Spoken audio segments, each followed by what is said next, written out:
Hello students, hope you are doing well. In this video, I am going to teach you the optical isomerism. Optical isomerism आपका further सब part है stereo isomerism. Stereo isomerism क्या होता है आपके कि आपका स्पेस में अरेंजमेंट डिफरेंट होता है एटम्स का अराउंड द मेन एटम. ठीक है, ये आपके फर्दर टू टाइप्स के होते हैं स्टीरियो आइसोमर्स. ज्योमेट्रिकल जो कि आपके सिस एंड ट्रांस आइसोमर्स होते हैं. नेक्स्ट आपकी सेकंड टाइप होती है ऑप्टिकल आइसोमेरिज्म. ऑप्टिकल आइसोमेरिज्म क्या होते हैं आपके मॉलिक्यूलर एंड स्ट्रक्चरल फॉर्मूला इनका सेम होता है बट स्पेटियल मीन्स स्पेस में अरेंजमेंट एटम्स का डिफरेंट होता है. ठीक है, अराउंड अ सेंट्रल एटम. ठीक है, इसका एग्जांपल दिया हुआ है, मैंने 2 एग्जांपल दिए हुए हैं. एक एग्जांपल दिया 2 क्लोरोब्यूटेन, सेकंड एग्जांपल दिया आपको लैक्टिक एसिड. ठीक है, फर्स्ट ऑफ ऑल मैं आपको सिंपल करवा रही हूँ 2 क्लोरोब्यूटेन क्या होता है. आई एम राइटिंग इट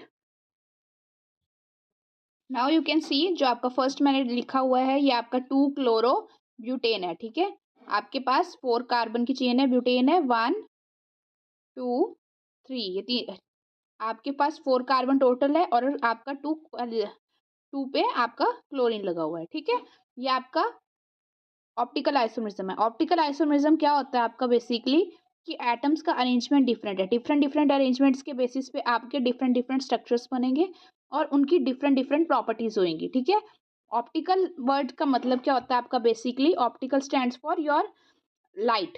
ठीक है, लाइट होता है ऑप्टिकल मतलब.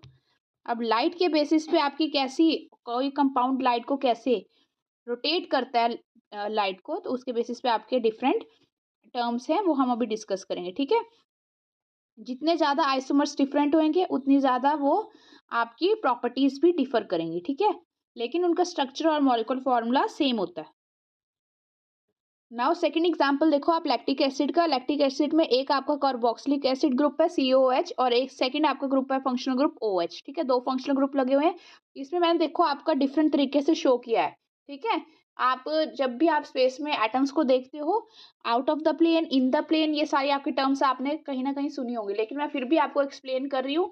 इन the plane, out of the plane, ये आपकी टर्म्स क्या होती है. ठीक है, फॉर एग्जाम्पल अगर आप एक कॉपी पे देखते हो अपनी, ठीक है, फ्लैट सरफेस है बिल्कुल कॉपी पे, जो एटम्स उसी कॉपी के ऊपर आपके प्लेस करते हैं हम. ठीक है, फॉर एग्जाम्पल मैं ड्रॉ कर रही हूँ आपका, ये आपकी कॉपी है. ठीक है, इसके ऊपर जितने भी आपके इस सरफेस के ऊपर एटम्स आएंगे वो इन द प्लेन होंगे.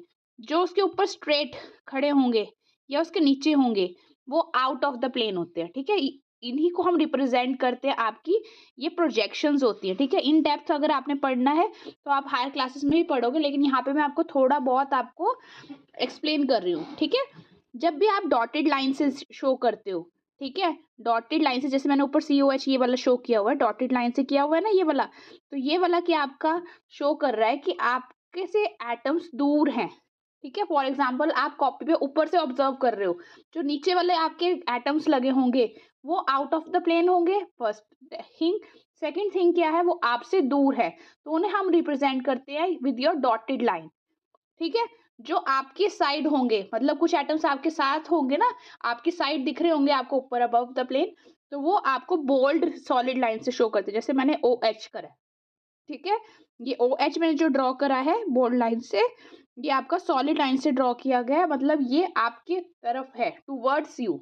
और जो COH है वो बिलो द योर कॉपी है. ठीक है, और जो बाकी कार्बन के अराउंड H और CH3 है, कार्बन की टेट्रा वैलेंसी होती है, 4 वैलेंसी होती है, तो जो बाकी फंक्शनल ग्रुप्स है वो ऑन द कॉपी है. ठीक है, आ गया समझ आपको. इसी के बेसिस पे आपके फर्दर ऑप्टिकल आइसोमर्स आप हायर क्लासेस में भी स्टडी करो, लेकिन बेसिक यही है, in the plane, out of the plane, towards you, away you. ठीक है, टूवर्ड्स यू को हम सॉलिड बोल्ड लाइन से शो करते हैं, अवे फ्रॉम यू को हम डॉटेड लाइन से शो करते हैं. ठीक है, जस्ट ये अरेंजमेंट है कि आप इसको 3D मॉडल को 2D मतलब अपने पेन और पेपर पे कैसे आप ड्रॉ कर सकते हो. ठीक है, और इस प्रोजेक्शंस को हम डिफरेंट नेम से करते हैं, जैसे हमारे पास फर्दर टाइप्स होते हैं न्यूमैन प्रोजेक्शन, सो हॉर्स प्रोजेक्शंस. ठीक है, तो उसके बेसिस पे हम इसको और डिस्क्राइब कर सकते हैं. ओके, लेकिन आपके लिए सिर्फ इतना जानना भी सफिशिएंट है कि towards you, away from you हम कैसे आपका ड्रॉ करते हैं. ठीक है, नेक्स्ट हम मूव ऑन करते हैं कि इसकी हम यूजफुलनेस क्या है, कि इसको हम पढ़ते क्यों हैं. ठीक है, सबसे पहले आपको टॉपिक पता है ना कि टॉपिक ये है, लेकिन इसका यूज क्या है. बेसिकली हम ये कंपाउंड को डिटेक्ट करने की एक टेक्निक होती है कि आपको जो सा कंपाउंड दिया हुआ है वो कौन सा आइसोमरिज्म है। तो इसको डिटेक्ट करने के लिए हम एक इंस्ट्रूमेंट यूज करते हैं जिसका नाम है पोलैरीमीटर। पोलैरीमीटर की यूज से हम पता करते हैं कि हमारा जो कंपाउंड है वो कौन सी फॉर्म है। फॉर एग्जाम्पल, आपके पास जो बायोमोलिक्यूल्स वाला चैप्टर है उसके अंदर आपने पढ़ा होगा डेक्स्ट्रो लीवो रोटेटरी। ठीक है, ग्लूकोज भी आपके 2 टाइप्स के होते हैं, डेक्स्ट्रो लीवो। ये क्या होता है, डेक्स्ट्रो और लीवो क्या होता है? जो प्लेन पोलराइज लाइट को आपका राइट साइड पे रोटेट कर देता है। जब पोलैरीमीटर में से लाइट आती है आपकी, अगर वो लाइट को राइट साइड पे मूव करता है वो डेक्स्ट्रो होता है, जो लेफ्ट पे करता है L for left, L for laevo rotatory. ठीक है, यहाँ पे मैंने आगे आपको फर्दर देखोगे आपकी डी और एल जहाँ पे भी मिलेगा, D for dextro rotatory, L for laevo rotatory. ठीक है, नेक्स्ट हम टॉपिक पे मूव करते हैं अपना प्लेन पोलराइज लाइट। अब प्लेन पोलराइज लाइट होती क्या है? प्लेन पोलराइज लाइट होती है आपकी जिसकी वाइब्रेशंस, आपने अगर कोई लाइट है, अगर उसकी कोई वाइब्रेशंस है तो वो सिर्फ एक ही प्लेन में कन्फाइंड कर दिया। मतलब आपके पास 3 प्लेन्स होते हैं, एक्स वाई और जेड। तीनों प्लेन में से सिर्फ एक ही प्लेन में से लाइट जा रही है, बाकी 2 प्लेन में से अगर लाइट जा रही है तो आपने उसको भी कन्फाइंड उसी प्लेन में कर दिया, एक्स वाले में। ठीक है, फॉर एग्जाम्पल आपने लाइट निकाली है एक्स प्लेन से, तो आपने वो जो वाई और जेड में थोड़ा बहुत जो पोर्शन का लाइट का जा रहा होगा आफ्टर रिफ्लेक्शन रिफ्रैक्शन, तो वो सारा भी आपने सारा का सारा विद द इंस्ट्रूमेंट कौन सा है आपका, पोलैरीमीटर। ठीक है, ये सारे हम कंपाउंड्स की जो स्टडी कर रहे हैं वो कौन से इंस्ट्रूमेंट के ऊपर कर रहे हैं, पोलैरीमीटर पे हम ये सारी स्टडी करेंगे कंपाउंड्स की। उसमें आपने यूज क्या करा है कि एक लेंस होता है जो सिर्फ एक ही डायरेक्शन में लाइट को कर देता है। ठीक है, तो वो जो सी लाइट पोलैरीमीटर से आप कन्फाइन कर रहे हो उसको कौन सी लाइट का क्या नाम देंगे हम, प्लेन पोलराइज लाइट। ठीक है, मैं इसको ड्रॉ कर रही हूँ कैसे आप वाइब्रेशंस इसकी रखते हैं। ठीक है, यू कैन सी मैंने आपके 3 प्लेन ड्रॉ किए हुए हैं, एक्स वाई जेड। एक्स में आपका 2 फोर्थ मतलब बैक और ये वाले फ्रंट पे जा रही है वाइब्रेशन 2 फोर्थ। ठीक है, वाई प्लेन में आपकी कैसे जा रही है, ऊपर नीचे अप एंड डाउन। नेक्स्ट आपका जेड प्लेन में वाइब्रेशंस कैसे जा रही है, स्लांटिंग। ठीक है, जेड प्लेन की मैंने कैसे शो करी है, स्लांटिंग, मतलब एक ही प्लेन में सारी लाइट की वाइब्रेशंस जा रही है। लाइट में वाइब्रेशंस होती है ना, तो वो आपकी एक ही प्लेन में अगर आप कन्फाइन करते हो that is your plane polarise light. ठीक है, ये स्पेशल लाइट होती है कि सिर्फ एक ही डायरेक्शन में आपकी लाइट मूव ऑन कर रही है। नेक्स्ट आपके पास है ऑप्टिकल एक्टिविटी। ऑप्टिकल एक्टिविटी क्या होती है, ऑप्टिकल एक्टिविटी होती है आपकी कंपाउंड की एक प्रॉपर्टी कि लाइट को अगर वो प्लेन पोलराइज लाइट उस कंपाउंड में से आपने पास की, ठीक है, इंस्ट्रूमेंट में से आपने पास करी और आपने वो उस किसके ऊपर रख दी, कंपाउंड पे अगर वो लाइट आती है तो वो अगर फर्दर आपने लाइट को विद योर मूवर, अगर एक मूवर होता है उसके ऊपर आपने डिटेक्ट करी तो वो लाइट को या लेफ्ट या राइट, ठीक है, लेफ्ट और राइट में अगर रोटेट करता है लाइट को, then you will be get the different compound. ठीक है, मतलब रिएक्टेंट ने रोटेशन कुछ और शो करी लेकिन अपने उसमें से लाइट अगर पास कर दी तो उसके बाद आपका जो फाइनल आपके पास वाइब्रेशन आपने देखी है तो वो आपकी डिफरेंट आई है। तो अगर वो रोटेट करता है प्लेन पोलराइज लाइट को, then it is your optically active compound. ठीक है, यहाँ पे लिखा हुआ है ऑप्टिकली एक्टिविटी क्या होती है, rotates the plane polarise light. ठीक है, और अगर वो नहीं रोटेट कर पाता compound, then it is optically inactive.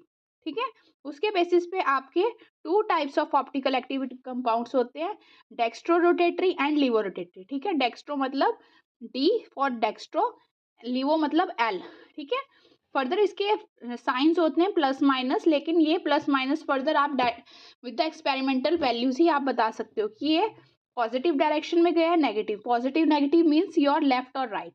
Okay, ये विद द इंस्ट्रूमेंट ही आप कर सकते हो। बाय सीइंग द कंपाउंड आप उसको देख के कंपाउंड को ये नहीं बता सकते कि ये डेक्स्ट्रो होगा या लीवो होगी। ठीक है, तो कई बार आपका डी और एल दोनों भी लिखे होते हैं क्योंकि आप with the help of the experiment ही आप इसके बाद डिटेक्ट कर सकते हो कि डेक्स्ट्रो है या लीवो। ओके, नेक्स्ट है आपका molecular symmetry term. Molecular symmetry क्या होती है कि मॉलिक्यूल, अगर आपको कोई मॉलिक्यूल दिया हुआ है, फॉर एग्जांपल आपने मीथेन ले लिया, मीथेन के अराउंड चारों हाइड्रोजन्स इक्विवेलेंट है। ठीक है, तो वो आपका मॉलिक्यूलर सिमेट्रिक मॉलिक्यूल है। ठीक है, फर्दर अगर आइए तो आपका सिंपल हाइड्रोजन्स ही कार्बन के अराउंड चारों थे। अगर हाइड्रोजन के अलावा आपके कोई और डिफरेंट फंक्शनल ग्रुप से अटैच्ड है तो हमारे पास डिफरेंट आपके स्ट्रक्चर्स मिलते हैं। ठीक है, तो उसके बेसिस पे हम क्या करेंगे, आपके 2 टाइप्स ऑफ सिमेट्री हम डिटेक्ट करते हैं। एक होती है plane of symmetry, second type है आपकी axis of symmetry. Plane of symmetry में क्या होता है, अगर आप मॉलिक्यूल को बीच में से कट करते हो तो जो उसका अपर और लोअर हाफ होता है तो वो इक्विवेलेंट होता है, मतलब एक जैसे दिखते हैं, सेम होते हैं। और अगर आप उसमें से कोई एक एक्सिस मतलब सेम आप एक रे डालते हो तो अगर उसके अराउंड आप रोटेट करते हो तो आपको तब भी रोटेशन के बाद भी वही सेम मॉलिक्यूल मिलता है। ठीक है, ये मैं आपको अभी एग्जांपल से एक्सप्लेन करती हूँ। फर्स्ट हम करेंगे plane of symmetry. You can see, आप देखो फर्स्ट एग्जांपल में, ये देखो आपका मॉलिक्यूल को आपने टू हाफ में ये डॉटेड लाइन शो की हुई है, ये डॉटेड लाइन ये आपको हाफ में डिवाइड कर दिया, अबव अपर हाफ और लोअर हाफ दोनों सेम ही है, एक दूसरे के मिरर इमेजेस है ना। तो ये आप में फर्स्ट कंपाउंड में आपका जो सा फर्स्ट कंपाउंड है इसमें आपका प्लेन ऑफ सिमेट्री प्रेजेंट है। लेकिन अगर आप सेकंड कंपाउंड देखते हो ये वाला, इसमें देखो अगर आप मॉलिक्यूल को बीच में से टू हाफ में कट करते हो तो आपका अबव हाफ और लोअर हाफ इक्वल नहीं है, तो इसमें प्लेन ऑफ सिमेट्री प्रेजेंट नहीं है, इसमें है। ठीक है, this is your plane of symmetry, मतलब मॉलिक्यूल को आपने बीच में से कट करा, पीओएस मैंने यहाँ मेंशन किया, पीओएस का प्लेन ऑफ सिमेट्री। मॉलिक्यूल को बीच में सेंटर में से हाफ किया, above half and lower half are mirror images. Okay, next we are moving to the axis of symmetry. Now you can see AOX मतलब axis of symmetry. इसमें आपका zone सा bold line से है that is towards you. ठीक है, hydrogen आपके पास है और CH3 आपसे अवे है। ठीक है, ये मैंने आपको जैसे अभी एक्सप्लेन किया था, टू वर्ड्स अवे, और Cl और OH एक ही प्लेन में है। ठीक है, एक्सिस ऑफ एक्सिस मतलब आपने कार्बन के सेंटर में से आपने एक एक्सिस को अगर डालते हो, मतलब एक लाइन को डालते हो, तो आपके मॉलिक्यूल को अगर आपने लेफ्ट या राइट, फॉर एग्जांपल हमने लेफ्ट रोटेट कर दिया, ठीक है, लेफ्ट रोटेट करेंगे तो जो ऊपर वाला हाइड्रोजन और नीचे वाला CH3 वो उसी लाइन में से पास कर रहे हैं जिसमें से आपने लाइन डाली है। ठीक है, उसी लाइन के साथ कंसाइड कर रहे हैं ना, मतलब उसी के साथ जा रहे हैं जो से आपने लाइन डाली, हाइड्रोजन और CH3। लेकिन क्लोरीन और OH ये आपके प्लेन के अंदर है, मतलब बुक के अंदर है।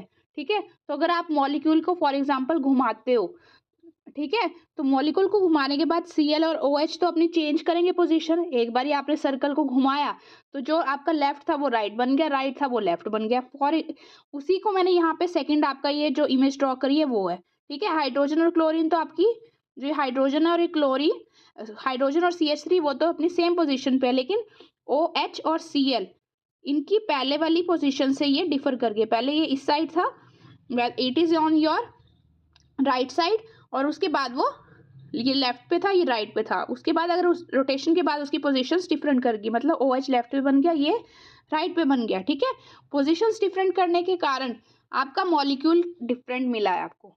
ठीक है, ये ऐसा क्यों? क्योंकि आपके डिफरेंट ग्रुप्स अटैच्ड है। अगर अगर इसलिए इसमें आपका एक्सिस ऑफ सिमेट्री प्रेजेंट नहीं है। अगर ये सेम स्ट्रक्चर आता रोटेशन के बाद, ठीक है, जो उसका लेफ्ट होता वही उसका राइट होता, देन उसमें कौन सा प्रेजेंट था? Axis of symmetry. अब इसमें एक्सिस ऑफ सिमेट्री प्रेजेंट नहीं है। मैं सेकंड एक और एग्जांपल लेके आपको एक्सिस ऑफ सिमेट्री एक्सप्लेन कर रही हूँ।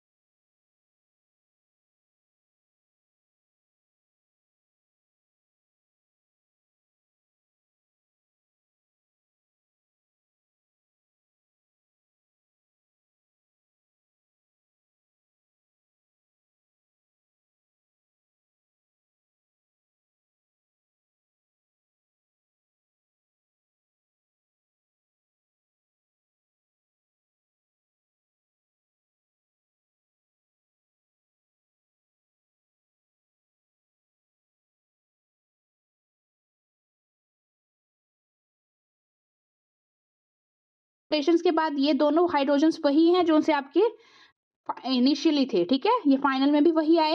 ClOH सारा कुछ अपनी पोजीशंस में वैसे ही मॉलिक्यूल्स अटैच है जैसे आपके इनिशियल थे, फाइनल और इनिशियल सेम आ रहे हैं, तो इसलिए इसमें क्या सी एक्सिस ऑफ सिमेट्री प्रेजेंट है। ओके, जो प्रीवियस एग्जांपल करा था उसमें एक्सिस ऑफ सिमेट्री नहीं था। क्यों? क्योंकि जो उसका लेफ्ट था और राइट था वो पोजीशंस आपकी इंटरचेंज कर गई। Okay, hope you are clearing it.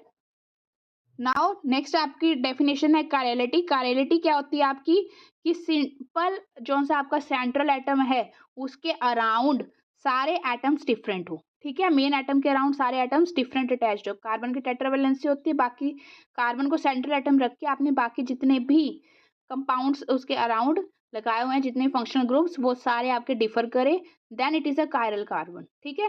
Chiral carbon की फर्दर हम प्रॉपर्टीज इसको डिस्कस करेंगे, इसलिए कायरल कार्बन पढ़ना इंपॉर्टेंट है। कायरल कार्बन के मैं आपको एक एग्जाम्पल दिया हुआ है 2-क्लोरोबेटेन, और इसके अलावा और भी एग्जाम्पल लिख के दे रही हूँ, तो आपने उनमें से बताना है कौन सा आपका कायरल है, कौन सा नहीं है।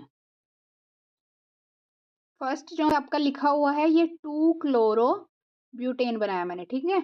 4 कार्बन की चेन है, 2 नंबर पे आपका क्लोरीन अटैच्ड है, ठीक है। ये इसके साथ देखो डिफरेंट एटम्स अटैच्ड है, एक CH3 अटैच्ड है, सेकंड आपका क्लोरीन अटैच्ड है, थर्ड आपका हाइड्रोजन अटैच्ड है, नेक्स्ट फोर्थ आपकी है C2H5 इथाइल ग्रुप अटैच्ड है। तो डिफरेंट है चारों ग्रुप्स, इसलिए ये क्या है, कायरल कार्बन, ठीक है।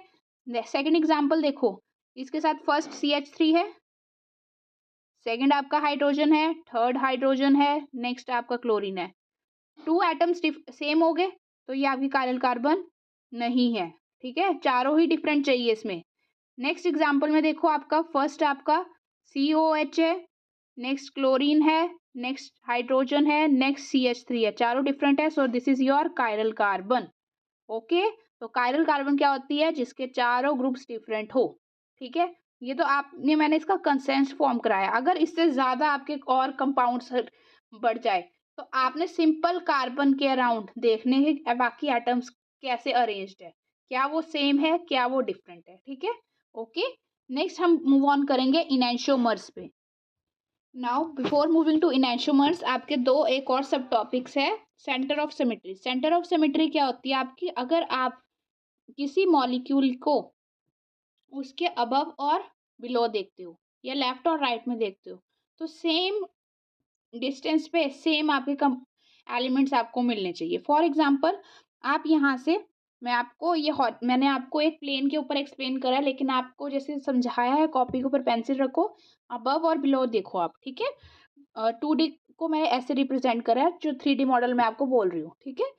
जो मैंने डॉटेड लाइन करी है, यहाँ से डॉटेड लाइन से ये वाला जो सा आपका कंपाउंड है, डॉटेड लाइन से अगर आपको अबव और बिलो जाओगे सेम एलिमेंट मिलता है, और ऐसे ही आपका इस साइड वाले जाते हो आप, ठीक है, इस साइड वाला आप मूव करते हो, तब भी आपको सेम चीज मिलती है, सेम एलिमेंट मिलता है। देन जो ये जो सेंटर पे मैंने डॉट लगाई है, it is your centre of symmetry. For example, मैं इसका एक एक्सप्लेन कर रही हूँ आपको एग्जांपल, कि अगर यहाँ पे मैंने प्लेस किया है आपका COOH, ठीक है, यहाँ पे प्लेस किया है आपका CH3, ठीक है। नेक्स्ट यहाँ पे मैंने भी प्लेस किया है CH3, ठीक है, यहाँ पे मैंने प्लेस किया है COOH, ओके, COH। अब देखो ये वाली चीज, ये वाला कंपाउंड और ये वाली चीज, ठीक है, अबव और बिलो आपको सेम मिल रहा है। सिमिलरली अगर आपने इस वाले डायगोनल पे मूव करोगे, ठीक है, ऊपर भी CH3 है, नीचे भी CH3 है, सेम आपको ग्रुप मिल रहा है। सो यहाँ पे क्या प्रेजेंट है आपका सेंटर ऑफ सिमेट्री। किस उस सेंटर में से अगर आपने कोई डायगोनली लाइन को पास करा है, ठीक है, डायगोनली पास कर रही हूँ ना मैं, तो डायगोनली अगर पास करा है उस पे आपको सेम टाइप ऑफ एलिमेंट मिल रहा है, then it is a centre of symmetry, ठीक है। नेक्स्ट आपकी टाइप एक और आपके लिखते हैं, ऑप्टिकल एक्टिविटी को डिटेक्ट कैसे करेंगे हम किसी कंपाउंड को देख के, उसके लिए कंडीशन आपकी एक डायसिमेट्री भी होती है। डायसिमेट्री भी आपका, जो आपको ये मैंने 3 कंसेप्ट्स अभी टीच करे हैं, POS plane of symmetry, axis of symmetry, third आपका अभी एक्सप्लेन किया मैंने सेंटर ऑफ सिमेट्री। इन सब कॉन्सेप्ट्स को यूज करके ही आपको हम डिफाइन करते हैं डायसिमेट्री। डायसिमेट्री क्या होता है, जिसमें नो प्लेन ऑफ सिमेट्री, ऊपर मैंने लिखा हुआ है नो POS, मतलब no plane of symmetry, no centre of symmetry, but it should have your alternate axis of symmetry, ठीक है, ऑल्टरनेट एक्सिस होनी चाहिए, बट POS और COS नहीं होना चाहिए, ठीक है। अब देखो जो सा मैंने नीचे आपका सेंटर ऑफ सिमेट्री में आपका ये कंपाउंड ड्रॉ करा है, क्या इसमें POS है, इसमें POS है, सेंटर ऑफ सिमेट्री तो है, क्या इसमें प्लेन ऑफ सिमेट्री है, डिटेक्ट कैसे करते हैं, 2 इक्वल हाफ में डिवाइड करेंगे हम मॉलिक्यूल को, ठीक है, 2 इक्वल हाफ में डिवाइड करा, सेंटर से ऊपर वाला कंपाउंड और नीचे वाला, जो ऊपर लिखा है COH और CH3 सेम तो नहीं आ रहे। सिमिलरली अगर मैं मूव ऑन करती हूँ इसकी लेफ्ट साइड पे देखो, ठीक है, लेफ्ट साइड पे मूव ऑन करो, ऊपर लिखा हुआ है मैंने CH3, नीचे लिखा है COH, ये दोनों आपस में इक्वल नहीं है, सेंटर से डिवाइड करना, इसलिए इसमें कोई भी POS नहीं है, ठीक है, POS नहीं है बट COS है, मतलब सेंटर ऑफ सिमेट्री है। ओके, ये आपकी कंडीशन होती है for a dissymmetry molecule. Okay, next we are moving to the enantiomers, ठीक है, अब इनैंशियोमर्स पढ़ेंगे। नेक्स्ट देखो इनैंशियोमर्स, इनैंशियोमर्स क्या होती है आपकी non superimposable mirror images, ठीक है, और सेकंड इसकी क्या होती है कि ये लेफ्ट और राइट में लाइट को रोटेट करते हैं। ओके, तो आपके इसके एग्जांपल क्या है, आपका इसके मैं कुछ टार्टरिक एसिड एक कंपाउंड होता है, टार्टरिक एसिड का स्ट्रक्चर ड्रॉ करूंगी आपके, ठीक है, 3 स्ट्रक्चर्स मैं उसके ड्रॉ कर रही हूँ और उसके बेसिस पे ही आपको एक्सप्लेन करूंगी। इनैंशियोमर्स के साथ साथ ही हम डायस्टीरियोमर्स भी पढ़ेंगे, वो भी इसका सब पार्ट है। तो इनैंशियोमर्स क्या कराया मैंने कि मिरर इमेजेस होती हैं, लेकिन वो एक दूसरे के ऊपर आपने उठा के अगर आप रखते हो तो उसका लेफ्ट और राइट वाला पोर्शन कंसाइड नहीं करते, मतलब एक जैसे नहीं होते। Okay, I am drawing it, this is your tartaric acid, ठीक है, इसके 3 स्ट्रक्चर्स ड्रॉ करे मैंने 1 2 एंड 3, ऊपर और नीचे अबव एंड बिलो आपके COH है, लेफ्ट साइड पे आपके फर्स्ट स्ट्रक्चर में 2 हाइड्रोजन है, राइट साइड पे आपके OH है। सिमिलरली मैंने डिफरेंट आपके और स्ट्रक्चर्स भी ड्रॉ करे हैं, ठीक है। अब इसमें देखो आपका क्या है, जो सेकंड ये वाला और ये थर्ड, इसकी अगर आपने मिरर इमेजेस देखोगे, ठीक है, ये आपस में मिरर इमेजेस है, जो इसका लेफ्ट है इस वाली साइड पे, जो इसका लेफ्ट है ये वाला, और सॉरी ये इसका राइट है, ये इसका लेफ्ट है, सेम है, ये वाली चीज और ये वाली चीज आपस में सेम है, ठीक है। यहाँ पे देखो ये OH है, ये भी OH है। नेक्स्ट यहाँ पे देखो, जो ऊपर आपका OH यहाँ पे लिखा हुआ है और इस साइड पे लिखा हुआ है, मतलब ये लेफ्ट साइड पे है, ये after the reflection it will be move on to the right side. Similarly ये हाइड्रोजन है, आफ्टर रिफ्लेक्शन यहाँ पे हाइड्रोजन बन गया ये, ठीक है।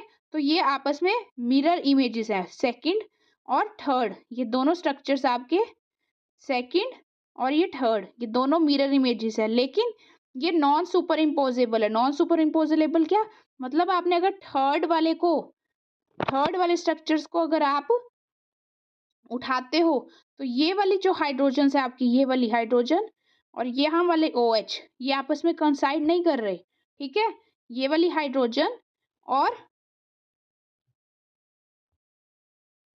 नेक्स्ट आपकी, नाउ यू कैन सी, देखो यहाँ पे आपका जो सा ये वाला OH ग्रुप है, ये वाला OH ग्रुप है, ठीक है, और ये वाला हाइड्रोजन आपस में कंसाइड नहीं कर रहे, और नीचे वाला हाइड्रोजन और OH आपस में कंसाइड नहीं कर रहे ना, सेम नहीं है, तो मतलब ये आपके मिरर इमेजेस तो है, मिरर लगाया बीच में, ये वाली हाइड्रोजन ये वाली हाइड्रोजन, ये OH आपस में मैच कर रहे हैं। सिमिलरली ये वाली साइड वाले कंपाउंड्स भी इनके साथ मैच कर रहे हैं, बट लेकिन अगर आपने इसको उठा के सेकंड वाले स्ट्रक्चर को उठा के फर्स्ट वाले के ऊपर इम्पोज किया तो आपके सेम आपको एलिमेंट्स नहीं मिल रहे, ठीक है, आपकी नॉन सुपर इम्पोजेबल है, ठीक है। तो इसीलिए ये क्या है इनैंशियोमर्स, इसको डी कहते हैं, इसको एल फॉर्म कहते हैं। डी और एल फॉर्म मतलब कि आपका डेक्स्ट्रो लीवो रोटेटरी, ये डी और एल आप तभी लिख सकते हो अगर आपने कंपाउंड को पोलैरिमीटर के थ्रू डिटेक्ट करा हुआ है लाइट को, ठीक है, उसके बाद ही हम मेंशन करते हैं डी और एल।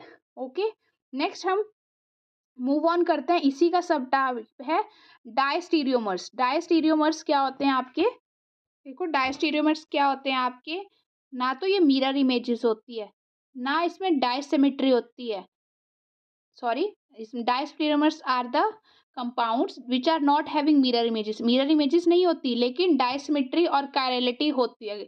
डायसिमेट्री आपको अभी ऊपर कराया मैंने, क्या होता है, no plane of symmetry, no axis of symmetry, लेकिन आपके पास सॉरी डायसिमेट्री आपके होते हैं no plane of symmetry, axis of symmetry होती है लेकिन सेंटर ऑफ सिमेट्री नहीं होता, ठीक है, I am repeating it, dissymmetry molecules no plane of symmetry, no centre of symmetry but axis of symmetry होती है, ठीक है, लाइन के अराउंड रोटेट करते हो तो आपको सेम कंपाउंड मिलता है आपका, ठीक है।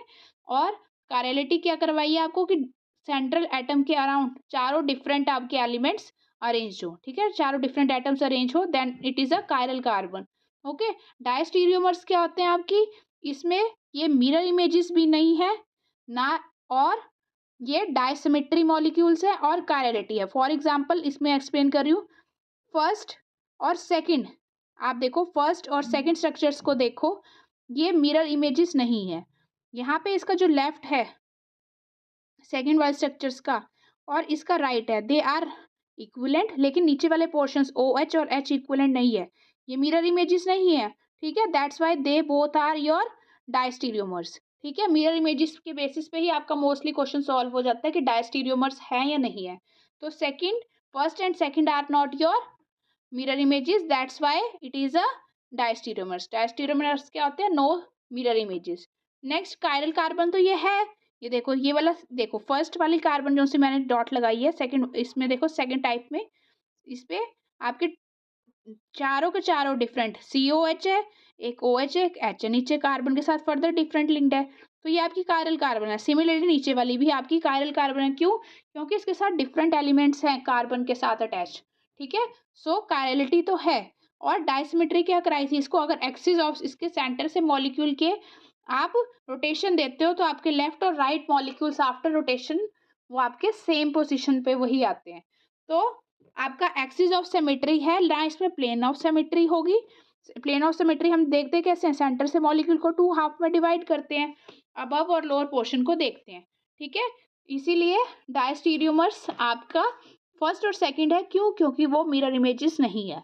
ओके, सेकंड आप इसमें कंडीशन देखो, सेकंड और थर्ड वाले को, सेकंड और थर्ड वाला आपका मिरर इमेजेस है, यहाँ पे हाइड्रोजन है सेकंड वाले में, यहाँ भी हाइड्रोजन, यहाँ OH यहाँ OH, तो ये आपके मिरर इमेजेस होने के कारण डायस्टीरियोमर्स नहीं है, ठीक है। Second and third are not your diastereomers, लेकिन ये इनैंशियोमर्स है, क्यों, क्योंकि ये आपके इनैंशियोमर है, ठीक है। सेकंड एंड थर्ड क्यों, क्योंकि ये आपकी मिरर इमेजेस है। फर्स्ट और थर्ड स्ट्रक्चर देखो, फर्स्ट और थर्ड वाला, क्या ये मिरर इमेजेस है या नहीं, नहीं है। So it is your first and third, first and second, first and second आपके क्या है, ये दोनों आपके डायस्टीरियोमर्स, ठीक है। डायस्टीरियोमर्स क्या होती है, नॉट मिरर इमेजेस, इनैंशियोमर्स के उल्टे होते हैं, इनैंशियोमर्स मिरर इमेजेस होते हैं, diastereomers are not the mirror images. इसके अलावा आपकी और कंडीशंस भी होती है, लेकिन अगर आपकी फर्स्ट कंडीशन सेटिस्फाई हो रही है कि मिरर इमेजेस ही नहीं है, तो ऑब्वियसली ये डायस्टीरियोमर्स है। Okay, next we are moving to the retention. Retention क्या होती है आपकी, रिटेंशन में क्या होता है आपके कि जो आप रिएक्शन के बाद आपका रिएक्टेंट और प्रोडक्ट की कन्फिगरेशन मतलब अरेंजमेंट ऑफ एटम सेम आता है, ठीक है। जैसे SN1 रिएक्शन में आपको करवाया हुआ है एक्वस KOH, जब आपका अटैक करता है तो कार्बोकेटाइन बनता है। कार्बोकेटाइन आपका जो सा बनता है, जहाँ से कार्बोकेटाइन आपका हैलोजन गया है उसी साइड से आपका OH रिएक्ट करता है, ठीक है। सेम कॉन्फ़िगरेशन रहेगी तो आपका रिटेंशन रहती है।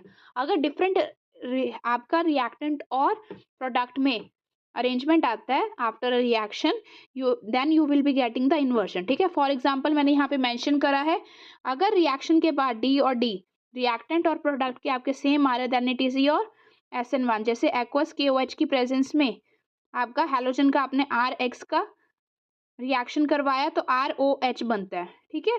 तो आपका आफ्टर जो आपका प्रोडक्ट आया और रिएक्शन वो सेम आपकी कॉन्फ़िगरेशन का आया है, then it is your retention. Next आपका है इन्वर्जन। इन्वर्जन में क्या होता है आपका कि रिएक्शन के बाद आपका रिएक्टेंट और प्रोडक्ट का जो कॉन्फ़िगरेशन है अरेंजमेंट एटम्स का वो डिफरेंट होता है। फॉर एग्जांपल SN2 है, SN2 में क्या होगा आपका, जो आपका हैलोजन आपका जिस डायरेक्शन से जाएगा, ये भी एक्वस KOH की प्रेजेंस में होता है, लेकिन ये ट्रांजिशन स्टेट में होता है, ठीक है। ट्रांजिशन स्टेट क्या कि बॉन्ड ब्रेकिंग और bond formation takes place simultaneously, एक साइड से बॉन्ड ब्रेक कर रहा होता है, एक साइड से ही नेक्स्ट ऑपोजिट डायरेक्शन से आपका बॉन्ड फॉर्मेशन होता है, ठीक है। तो ये ट्रांजिशन स्टेट में होने के कारण, एक ही स्टेट में होने के कारण जो आपकी कन्फिगरेशन आएगी वो ऑपोजिट आएगी, OH बैक साइड से अटैच हो जाएगा, ठीक है। तो ये आपका किसका एग्जाम्पल हुआ, इन्वर्जन का। नेक्स्ट आपका रेसिमाइजेशन। रेसिमाइजेशन क्या होता है, आपकी दोनों ही फॉर्म बन जाए, मतलब आपका दोनों ही इक्वल अमाउंट्स में फॉर्म हो जाए, डी और एल फॉर्म।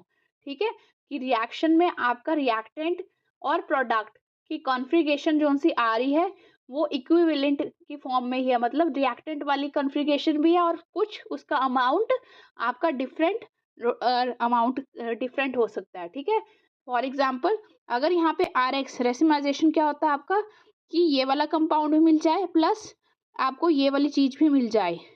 ठीक है, मैंने जस्ट ये एग्जांपल दिया है कि आपको क्लियर हो जाए। तो आपको फॉर एग्जांपल मैं इसको मेंशन कर रही हूँ डी और इसको लिख रही हूँ एल। वैसे हम किसी भी कंपाउंड को देख के ये नहीं बता सकते डी और एल, हम इसको इंस्ट्रूमेंटली की ही डिटेक्ट कर सकते हैं। ठीक है, लेकिन आपको ये टर्म्स पता होनी चाहिए। रेसिमाइजेशन क्या होती है, इक्विवेलेंट अमाउंट की है। ठीक है, इक्विवेलेंट अमाउंट के कारण डी और एल फॉर्म होने के कारण ये क्या है, आपके रेसिमर्स। ठीक है, रेसिमर्स कहते हैं इसे। नेक्स्ट हम मूव ऑन कर रहे हैं मीजो कंपाउंड्स। मीजो कंपाउंड्स क्या होते हैं, कि जो ऑप्टिकली इनएक्टिव कंपाउंड होते हैं। क्यों होते हैं ऑप्टिकली इनएक्टिव, क्योंकि उनमें खुद में ही मॉलिक्यूल एक दूसरे की रोटेशन को कैंसल आउट कर देते हैं। फॉर एग्जांपल मैं आपको एक एग्जांपल लिख के देती हूँ। This is your tartaric acid. Tartaric acid है ये, इसका देखो इक्वल हाफ्स में अगर आप प्लेन ऑफ सिमेट्री डिवाइड करते हो, ठीक है, पीओएस प्लेन ऑफ सिमेट्री अगर आप इसमें डालते हो तो अबव हाफ और लोअर हाफ दोनों इक्विवेलेंट है। ठीक है, मतलब अगर इसका अबव हाफ इसको लाइट को लेफ्ट साइड रोटेट कर रहा है, ठीक है, अबव हाफ आपका राइट साइड को लाइट को रोटेट कर रहा है, लोअर हाफ आपका लेफ्ट को कर रहा है, तो ये अबव और लोअर पोर्शन दोनों ही मॉलिक्यूल्स डिफरेंट डायरेक्शन में लाइट को रोटेट करने के कारण जो आपकी लाइट बाहर आएगी वो ऑप्टिकली इनएक्टिव होगी, मतलब कि वो लाइट आपकी कैंसल आउट इंटरनल कंपनसेशन, यहाँ लिखा हुआ इंटरनल कंपनसेशन के कारण विद इन द मॉलिक्यूल जो आपको लाइट बाहर ऑब्जर्व होगी, that is your optically inactive. ठीक है, नेक्स्ट आई एम समराइजिंग कि हमने इस पूरे आपकी सीरीज में क्या पढ़ा है। हमने यहाँ पे स्टडी करा आपका ऑप्टिकल आइसोमर्स। ऑप्टिकल आइसोमर्स या ऑप्टिकल एक्टिविटी भी कहते हैं इसे। क्या होता है कि अगर आपकी प्लेन पोलराइज लाइट जो पास आउट हो रही है वो आपकी एक ही प्लेन में कन्फाइंड है। ठीक है, okay, molecular structure formula same होता है लेकिन अरेंजमेंट डिफरेंट होता है। इसके दो एग्जांपल कर रहे थे मैंने, 2-क्लोरोब्यूटेन और लैक्टिक एसिड। ठीक है, और आपको इसके अलावा मैंने दो टर्म्स और सिखाई थी, above the plane, below the plane. Above the plane को हम कैसे शो करते हैं, बोल्ड लाइन से, बिलो द प्लेन हम डॉटेड लाइन से करते हैं। नेक्स्ट हमने पढ़ा है plane polarise light. Plane polarise क्या होती है, वाइब्रेशन एक ही डायरेक्शन में, या एक्स प्लेन या वाई प्लेन या जेड प्लेन। नेक्स्ट हमने पढ़ा है ऑप्टिकल एक्टिविटी। ऑप्टिकल एक्टिविटी के लिए आपको क्या चाहिए कि रोटेट करे प्लेन पोलराइज लाइट को, लेफ्ट या राइट को। ठीक है, ऑप्टिकल एक्टिविटी के लिए आपके लिए एक और मैंने कंडीशन बताई थी कि आपके पास कायरल कार्बन होना चाहिए। ठीक है, ऑप्टिकल एक्टिविटी के आपकी ये जितनी भी हमने टर्म्स पढ़े हैं ये ऑप्टिकल एक्टिविटी के लिए ही पढ़ी है। ऑप्टिकल एक्टिविटी कंपाउंड्स कौन से होते हैं आपके, जिनमें ये तीनों कंडीशन सेटिस्फाई है। फर्स्ट कंडीशन होनी चाहिए आपकी कायरल कार्बन, सेकंड कंडीशन होनी चाहिए आपकी non superimposable mirror images, जिसको हम क्या कहते हैं, इनैंशोमर्स। ठीक है, ये कंडीशन सेकंड आपकी सेटिस्फाई होनी चाहिए। थर्ड आपकी कंडीशन सेटिस्फाई होनी चाहिए डाइसिमेट्री।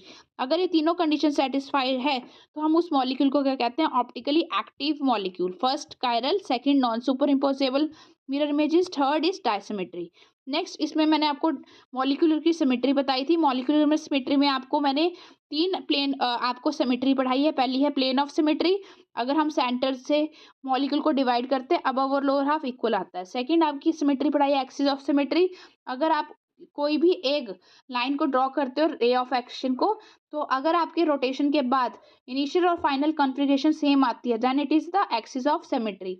थर्ड मैंने आपको पढ़ाई है centre of symmetry. Centre of symmetry क्या है, डायगनली अगर आप मॉलिक्यूल में मूव करते हो तो आपको इक्वल आपके एलिमेंट्स मिलते हैं, then it is a your centre of symmetry. Next आपको पढ़ा है कायरल। कायरल क्या होते हैं, सेंटर के अराउंड डिफरेंट आपके चारों ग्रुप्स होने चाहिए अटैच।